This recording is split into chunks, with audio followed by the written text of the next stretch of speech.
Hey, Dave, thanks for joining me and talking with us a little bit. Appreciate you being here.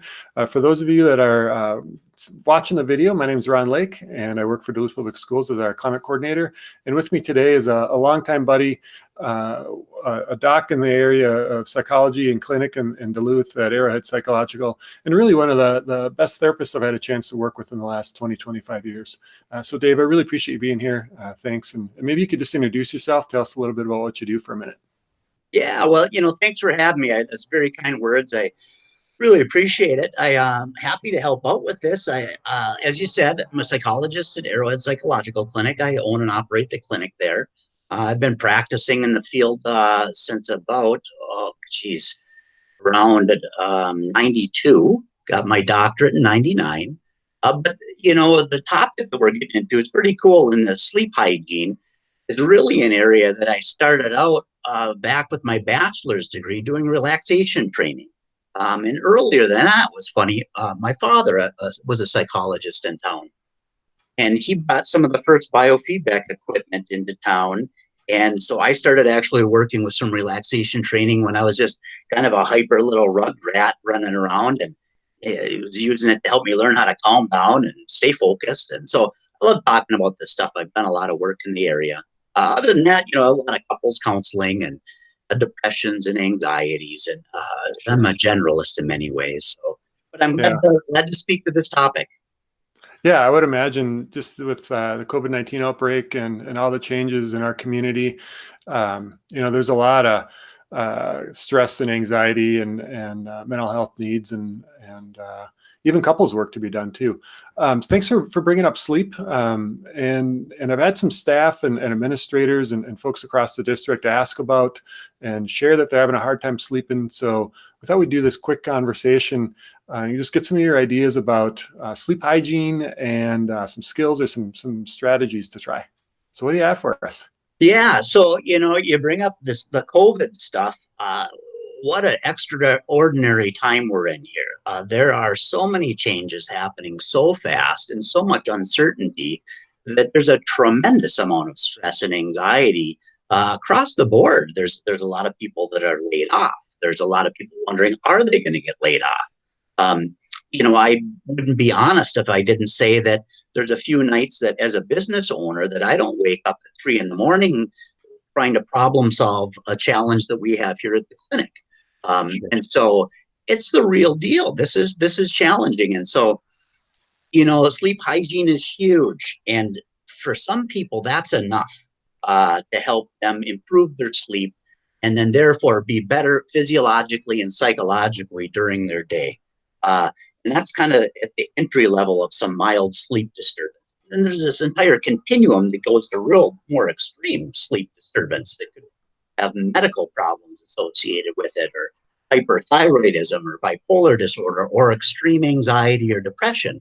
And that's at the other end of the continuum. And so guess what we're going to try to talk about today is things that people can do along this continuum that would be the most helpful depending on where they're at. Because some people will need just some cursory, more simple interventions, and other people might need to bring out the big guns and do some stuff that's even more effective and helpful for more significant levels of sleep. Let's say at the entry level, your typical basic sleep hygiene stuff that is incredibly helpful. Cut out stimulants like caffeine later in the day. Don't eat spicy foods later in the day. Start toning down the lights in the evening. Exercise during the day where you're getting some sunlight. This helps with corresponding then moving to night with melatonin production and the lights going off. So even getting out and getting some light during the day can help with nighttime stuff. A variety of different things. Slowing down, shutting off the screen time stuff, the blue light at night.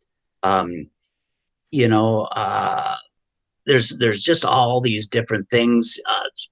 Slowing down, not exercising late at night. Sure. Eating and exercise, those turn your metabolism on. And at night, we want to kind of be going the other direction. Right. Hey, someone was telling me about news consumption too.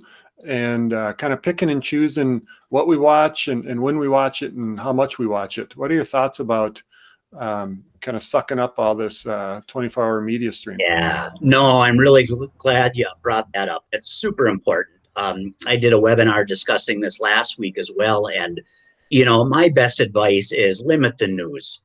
There is a lot of very, very intense news going on out there, and we get it 24/7 on the TV.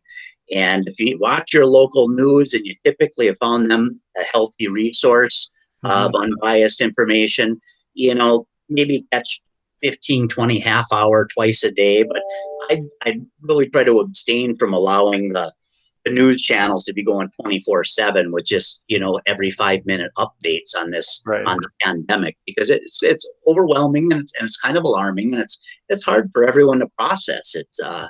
There's a lot of other wonderful things going on in life.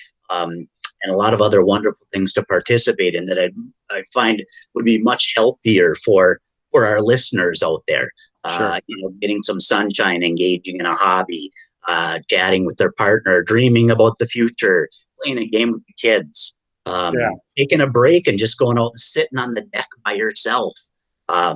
and just getting some me time. So I totally agree. Thanks for queuing that up. That's a good one to try to Yeah. work with, and in a different way that one might come natural. Some people think that by knowing as much as we possibly can about this threat, that it'll reduce the threat and will then be better. And sometimes the opposite is true. Sure. You mentioned even for you, you're waking up once in a while and having a hard time getting back to sleep, or you got all these things you're trying to problem solve. You got any strategies for folks when they lay down in bed and it's the first quiet moment they've had, and kind of all these thoughts rush into their brain? What are some things to do? If you're having all these thoughts kind of racing through your mind, either when you're trying to fall asleep or when you're waking Yeah. up in the middle of the night. Yeah, so I would recommend, if that's something that I think we've been able to put together in a link or an attachment for your audience here, that a client showed me that was so neat. And I've downloaded it from Google. It's nothing fancy, but it's called the military meditation. And a little background on this, like I said, I grew up in the field, really, starting as a biofeedback technician, teaching relaxation training. And I found this to be one of the simplest one-page interventions people can do that are kind of in that moderate and even more significant range of sleep disruption or stress, even, or anxiety. Okay, whatever it might be. And it's really basic. So it's neat that that'll be available for everybody. But this is something that you can do in the middle of the day if you're just need to chill out because you're stressed. If the kids are driving you bananas because they're at home doing their learn from home stuff. If work is stressing you, so this is something that can be used during the day. It can be used before bed to help you shut down. It can be used, I know for me, in the middle of the night on occasion, I'll wake up and I'll be like, what should I do about this? I'm like, okay, stop it. And then I try to apply this.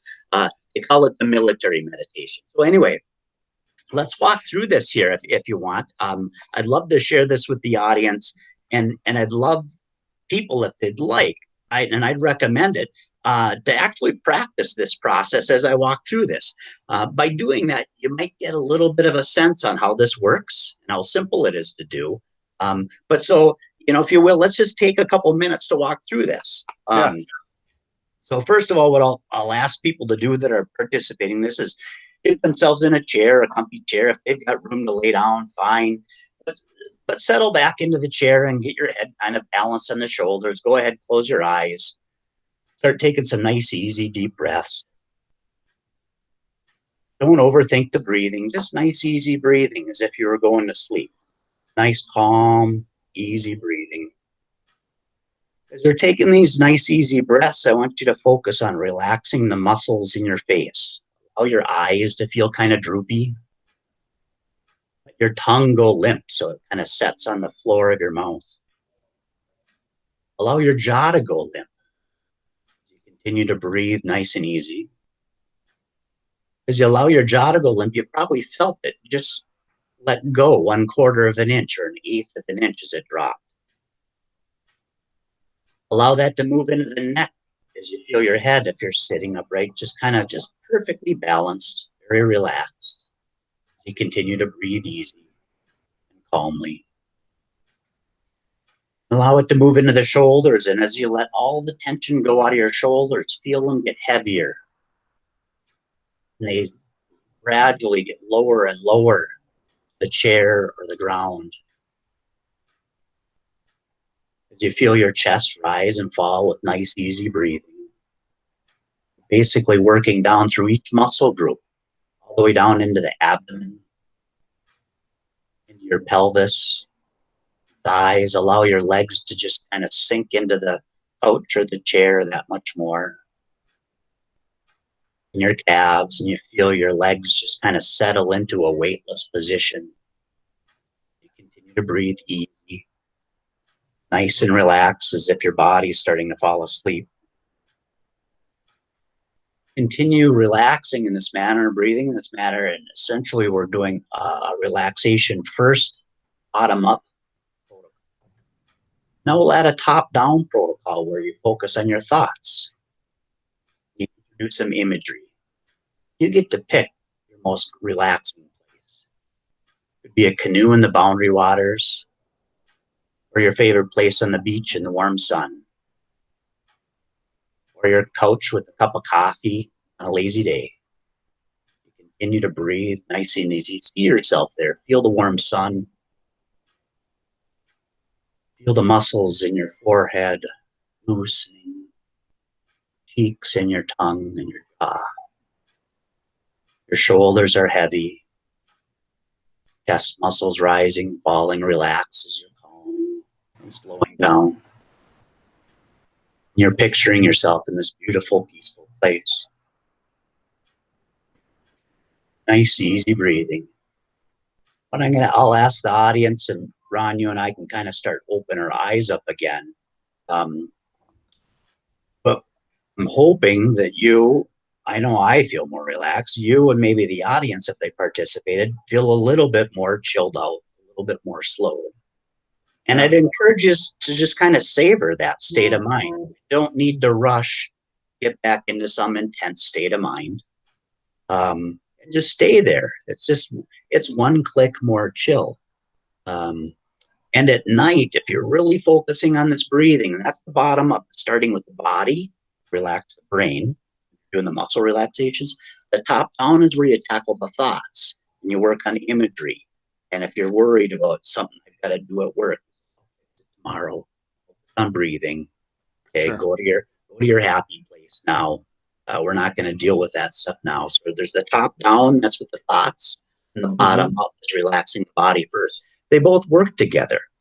If you relax the body with that nice, easy breathing, the only other time we're breathing that calmly is when we're sleeping. So you're overriding your body's natural, the autonomic nervous system, and you're mimicking sleep. And now your body is sending the message to the brain, hey, everything's chill down here. You've got nothing to worry about. Okay. And the top down, you're just doing the opposite. You're telling the brain, hey, I'm on the beach and it's beautiful out. Okay.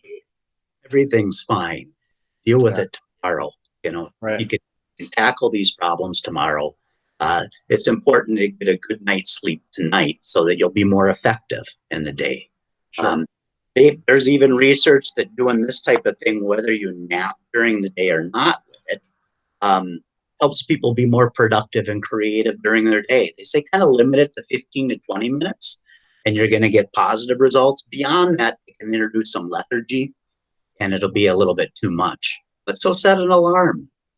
And I think your listeners will be remarkably surprised when they wake up in the morning and they say to themselves, it worked, Right.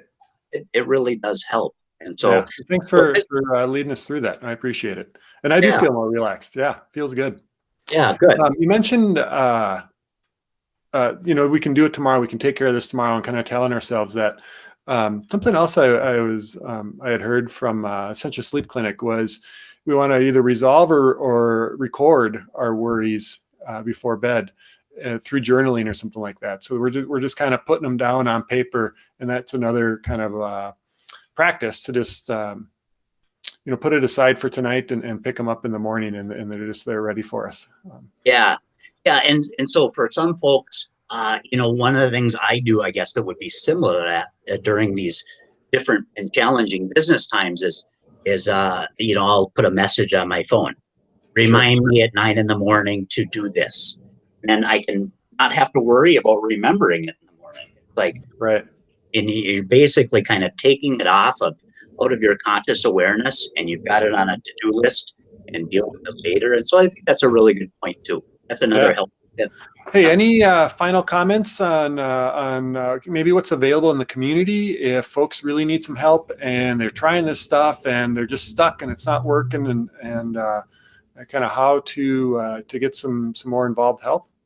Yeah, certainly. So, like I mentioned earlier, there's really a continuum of stress, anxieties, and sleep difficulties. So the basic sleep hygiene is a place to start. Make sure you've got a good foundation there. If you're waking up a little bit or running at a higher stress level, incorporate these relaxation techniques. The military meditation is a really easy and useful tool. Beyond that, sometimes when this isn't enough to do it, the next kind of level of intervention would probably be counseling. Get in for counseling if there's stress, anxiety, or whatnot. We offer it here at Arrowhead Psych. We don't have to because we're an essential provider, but what we've chosen to do is do all video sessions just to kind of be safer within the community. And we can also do telephone sessions for people that might not have a smartphone or a laptop like we're using here. So that would be the next level. Up from that, and this is where a clinician or a psychologist could help you figure out if you're not able to get enough traction there with worries or stress or sleep. It could be that a medical consult might be helpful too. And so that could be talking about either sleep medicines, it could be talking about antidepressants or anti-anxiety medicines. They could also potentially run you through some of the tests that cause sleep difficulties, like hyperthyroidism or some different stuff to rule out other medical causes, and that's important too. And you can talk to your doc about over-the-counter stuff like melatonin is one that oftentimes Mm-hmm. they'll say, "Hey, have you tried this?" And so yes, it's certainly something we deal with here often. And I'm handing out these relaxation techniques on a weekly basis at least. And so it's something we can certainly help with here too. So, All right. Well, thanks, Dave. I really appreciate you sitting down with me and spending some time together. It's good to see you, and I hope what you've shared makes a difference for some of the folks working in Duluth Public Schools. All right. Thanks a bunch. yeah, thank you. Thanks for having me. I really appreciate it.